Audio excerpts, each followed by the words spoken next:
చంద్రబాబు నాయుడు నిజంగానే గొడ్డలే. ఎవరికి మన జగన్మోహన్ రెడ్డి గారు గొడ్డల మాదిరి కనపడతాడు ఆయనకు.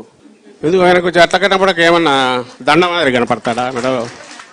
రాజకీయంగా తన ప్రాణం తీయగలిగిన శక్తి, తనలాంటి శక్తులందరినీ శాశ్వతంగా సమాధి చేయగలిగిన శక్తి ఎవరుకుందంటే జగన్మోహన్ రెడ్డి గారికి ఉంది. మరి ఇంకా గొడ్డలి మాదిరి కనపడక వీళ్ళకు హీరో అట్లాగా ఎట్లా కనపడతాడు? తన ఫ్రెండ్ మాదిరి కనపడతాడా, లేక గోరు మాదిరి కనపడతాడు? ఎట్లా కనపడతాడు? అది దాని న్యాచురల్ ఏం కాదు. నేను అందుకే మళ్ళీ చెప్తున్నా, ఎస్, చంద్రబాబు నాయుడు గారు ఇలాంటి వారికి పాలిట జగన్మోహన్ రెడ్డి గారు గొడ్డలి, త్రిశూలం, కత్తి అన్నీ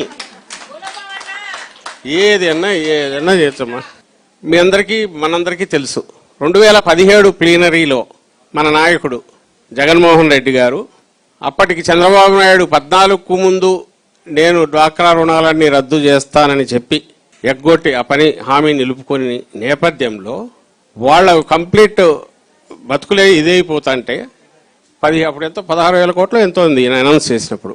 వచ్చిన తర్వాత దాన్ని నేను మీకు వెనక్కి ఇస్తాను, దశల వారీగా ఇస్తానని ప్రామిస్ చేశాడు. 4 దశలు ఈయన ప్రామిస్ చేసినప్పుడు 16,000 కోట్లే. నేను ఇది కూడా ఎందుకు చెప్తున్నా అంటే, జగన్మోహన్ రెడ్డి గారు తాను ఇచ్చిన హామీని నిలబెట్టుకోవాలనుకున్నప్పటికీ ఆ 16,000 కోట్లు ఇస్తే సరిపోతుంది. అదే చెప్పాం, ఎన్నికల్లో అయ్యే టైంకు అది 25,000 కోట్ల పై దాటింది.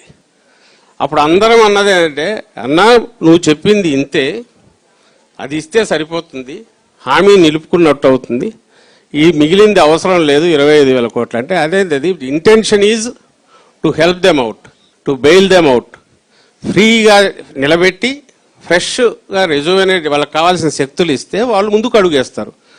నేను సగం ఇది ఇచ్చి ఊతం ఇచ్చి అక్కడ వదిలేస్తే మళ్ళీ కుంగిపోతారు కదా, పర్వాలేదు భరిద్దామని చెప్పి 25,000 కోట్లకు కమిట్ అయ్యాడు. ఇది రియల్ అంటే, ఇట్ ఈజ్ నాట్ అబౌట్ ఎంత చెప్పామనేది కాదు, సొల్యూషన్ టోటల్ కావాలంటే ఇది పూర్తిగా తీస్తేనే వాళ్ళు ఫ్రీ అవుతారు. అలాగే ఎట్టి పరిస్థితుల్లోనూ వాళ్ళకి ఇస్తున్న సపోర్ట్ మనం ప్రామిస్ చేసిన 0 వడ్డీ అనేది ఖచ్చితంగా పోవాలి. అందుకే 5,000 కోట్లు దా రూపంలో ఇచ్చాం. ఇప్పటికి ఇదన్నా దిక్కుందా? 0 వడ్డీ అదన్నా ఇస్తున్నాడు, అది లేదు. పైగా కళ్యాణ లక్ష్మి ఇంకోటేదో అంటున్నాడు, పెళ్లిళ్ళకి ఇస్తాను కావాలంటే, ఇది పిల్లలు పుడితే 30,000 అన్నట్టు, దానికి కావాలంటే 1,00,000 2 లక్షలు పారిశ్రామికలు చేసుకోండి 1,00,000 రూపాయలు ఇస్తా అంటున్నాడు.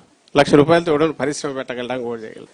ఏదో ఫలానా వాళ్ళ భార్యగానో కూతురుగానో కాకుండా మీరు స్వతంత్రంగా ఒక నాయకురాలుగా ఇది శక్తి రావాలి, అలా తయారు కావాలి. అలా తయారు కావాలంటే this is the right time. అపోజిషన్లో ఉన్నప్పుడు దానికి అవకాశం.